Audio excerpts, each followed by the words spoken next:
Hello everyone and welcome to another Stargate lore video. So when I made that post asking about what topic you all wanted to see next, I kind of guessed that Origins of Humanity and Stargate was gonna win out. But then someone pointed out to me something. I've done like 0 videos about anything to do with Stargate Atlantis. Nothing about the factions brought up in that series, nothing about the Pegasus Galaxy in general. So, for the next at least 2 episodes, we're going to be covering stuff in the Pegasus Galaxy. I promise, we will get back to the origins of humanity, Wraith Enzyme versus Jaffa users, and the Grace aliens, because that one's really interesting, as it turns out. But in the meantime, let's talk about the coalition of planets. Just because they lack advancement does not mean they cannot benefit from cooperation. She's right. It's about time people in this galaxy got together and stood up for themselves. Against the Wraith. Why not? History. The Coalition of Planets was an interplanetary coalition from the various human civilizations in the Pegasus Galaxy. Due to the Wraith Civil War going on at that time, these human groups felt that now was the best time to unite. We don't know the exact date it formed, but it would have been around the year 2008. One of the Coalition's first known actions was to invite the Atlantis expedition, specifically the team led by Colonel Shepard, to a meeting of leaders, with the possible end goal of the expedition joining the Coalition. But It's a trap! in actuality, the Coalition wanted to capture Shepard's team and put them on trial, and by proxy the Atlantis expedition, for crimes against the people of the Pegasus Galaxy. By the Coalition's estimate, the Atlantis expedition was directly or indirectly responsible for the deaths of over 2 million people. This decision was not made lightly, and not everyone in the Coalition agreed, but given that Atlantis would often make unilateral decisions that affected millions of people in the galaxy without any form of consultation or accountability, it was suspected that Atlantis was becoming a rogue element in the Pegasus Galaxy, and it was decided that this was no longer acceptable. There were 4 charges brought against them. First, by waking the Wraith early, they caused the near extinction of many human civilizations who had not yet recovered from the last round of cullings. Second was a mysterious plague which had arisen, which had a 30% mortality rate. Some suspected this was not a plague, and was in fact a deliberate poison made by an individual known as Michael. This was the re-engineered Huffin drug created by Michael to poison the Wraith's food supply. Michael, I remind you, who was essentially created by the Atlantis expedition, and one counselor felt that made them responsible for his actions. Third was the Assyrians targeting and destroying at least 6 human worlds who the Coalition believed had an alliance with the expedition. While they were not allies, when the Coalition learned that the expedition had turned on the code to make the Assyrians attack the Wraith, which inadvertently made them adopt a policy of attacking human worlds to destroy the Wraith's food supply, they were furious. Fourth and finally was conspiring with the Wraith, specifically Todd. At first, Shepard didn't want to take part in the trial, but he was told if he did not participate, they would consider him, and by proxy Atlantis, guilty.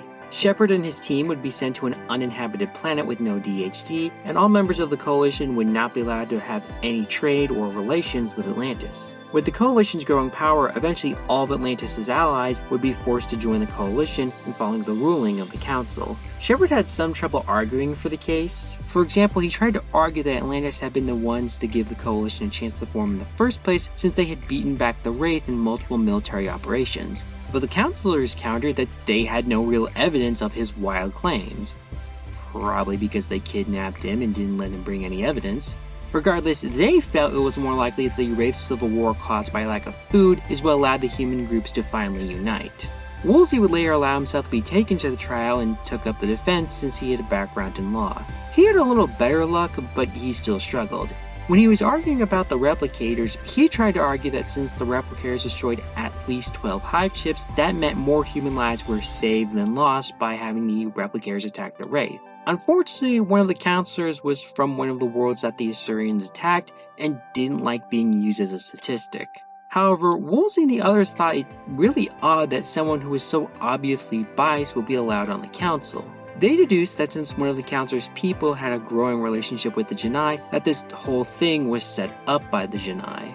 They theorized that the Genii wanted to isolate Atlantis and make sure it couldn't join the Coalition. As with Atlantis, the Genii would be the military muscle of the Coalition, and if they played their cards right, they could end up running the whole thing. Knowing what the game was now, Woolsey managed to persuade one of the counselors to back Atlantis as the new military arm of the Coalition. After the fourth charge was brought up, Woolsey made a statement that really they all should have thought about before they did any of this. The Wraith are in disarray, but that won't last forever.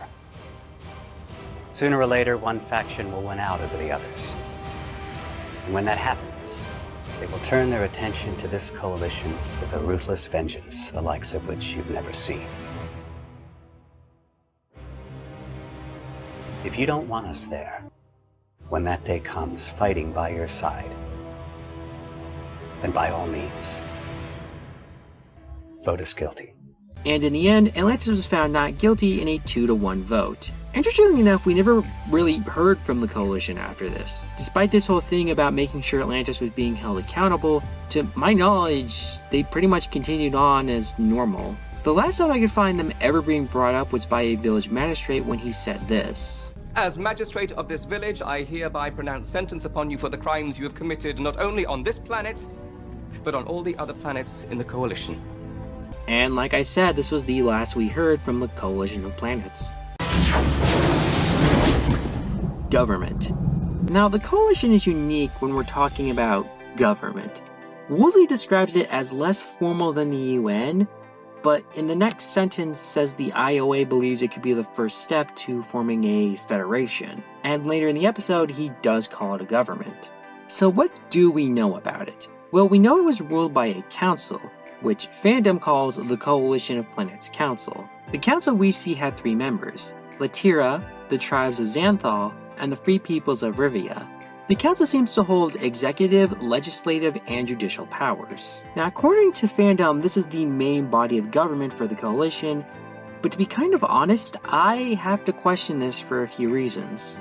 First, as we learn that the counselor from Xanthal was a survivor of the Replicator attack which killed her husband and children. So I have to ask, if her people were driven to near extinction, why do they have a seat on the council? Yes, we were told she was placed there to be biased, but from the point of view of all the members of the Coalition, why would a group whose people are on the verge of extinction be given so much power by being put on the council? Second is just the idea of having a coalition which I have to assume spans hundreds if not thousands of worlds, and all the power is held by 3 people/governments. Especially when it seems clear that other members of the Coalition can voice their own views. For example, when it was said that not everyone agreed with the idea of putting the Atlantis expedition on trial. Third is just sort of a feeling I have, based on how everyone talks of the council. It's something you kind of have to watch the episode to kind of feel, I think. And this leads to my possible theory of explanation, is that the council we see is some sort of sub-council, that a larger council or body of government created this council for the purpose of the trial. The best example I could come up with is in the American Congress, there are obviously the 2 houses, Senate and House of Representatives, but there are multiple committees that cover different things that make up the House and Senate. Though I have to be clear, this is just a theory. It is very much possible this council is the main body of government. Something of note is that when the magistrate says this, As magistrate of this village, I hereby pronounce sentence upon you for the crimes you have committed not only on this planet, but on all the other planets in the Coalition. This implies there's some sort of recognized justice system by the members of the Coalition. We know at least 8 members of the Coalition, though only 5 worlds are named.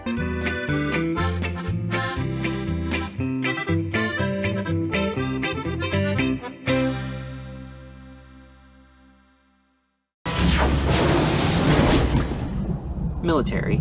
The Coalition is probably one of the weaker factions. Because the Wraith never let any civilization rise up technologically, most human groups in the Pegasus Galaxy are relatively primitive. Let's just say that this about sums it up, huh? Though there are exceptions, such as the Atlantis and the Jedi, and even Ronan's people appear to have hit the Industrial Revolution. With the Coalition's growing power, it is possible that more powerful groups could join the Coalition. For example, the Travelers could one day join the Coalition. And according to Weir, there are other advanced civilizations in the Pegasus Galaxy that we just haven't seen yet. So if these groups do end up joining the Coalition, it would increase their military might. We should also consider with the Wraith's waning power, it would give many of these groups a chance to finally advance without being set back by being culled. There are groups in the Pegasus Galaxy that have made it into the space age, although very early. So with some time, the Coalition could become a major power in the Pegasus Galaxy. Interstellar Relations. When it comes to interstellar relations, the Coalition has a lot of interesting relationships, let's call it. When it comes to Atlantis and subsequently Earth, while they had every intention of joining the Coalition, the fact that they were basically forced to, I imagine, does not sit well with many. This statement was said by Woolsey. They took advantage of one significant weakness. We trusted them. Which, yeah, could mean that in the future, they may not trust the other members of the Coalition. The Genii also have an interesting relationship, as it was theorized that they set up the whole trial to isolate Atlantis and become the military might of the Coalition, with the possible end goal of them dominating the Coalition. However, given that this plan has basically backfired in every way, I'd imagine this would make many among the Genii not happy, especially since their alliance with the Latirians was supposed to ensure that outcome. That said, as far as we know, that they were still members of the Coalition. As for the Wraith, we know that they do not like them, and if they had the capability, they would more than likely go to war with the various Wraith factions. Again, if they could. Finally, with the Coalition's growing power, we can assume they would have friendly relations with any civilization looking to join. Fun facts. So for fun facts, I found one, and it's a bit obvious, but basically, this whole thing may have been a Star Trek joke or reference. See, when Woolsey talks about the Coalition of Planets and Federation, it's kind of a joke on the United Federation of Planets, because Richard Woolsey's actor, Robert Picardo, is also, you know, the Doctor from Star Trek Voyager. Tuvok, I understand, you are a Vulcan man. You have just gone without for 7 years about. Even the name of the Alliance, Coalition of Planets, actually was in Star Trek first, in the series Star Trek Enterprise, which was a precursor to the Federation. This reference and joke is so obvious they actually make it in the episode.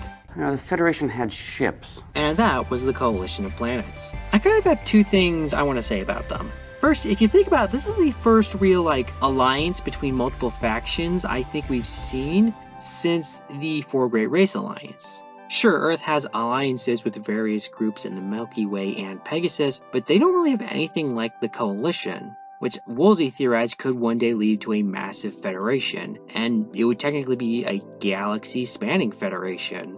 Second is that I wonder if this Coalition of Planets could become a model for maybe the Milky Way. Could Earth possibly in the future form some sort of coalition of planets in the Milky Way galaxy, uniting the various human groups in that galaxy together? Just some interesting things to think about. And that was the Coalition of Planets. And what do you all think about them? Do you like the Coalition of Planets? Do you think it's an interesting idea and would you like to see it in the future? And do you think the Atlantis expedition was ultimately guilty of crimes against the people of the Pegasus Galaxy? I'm kind of curious to see what people think about that. Tell me your thoughts in the comments below and maybe leave a like and subscribe. And remember... So, you can tell me how you managed to pull this one off? Well, I'd say it was a combination of things. My legal skills, my eloquence, the indisputable logic of my arguments, and the bribe I offered Kalor.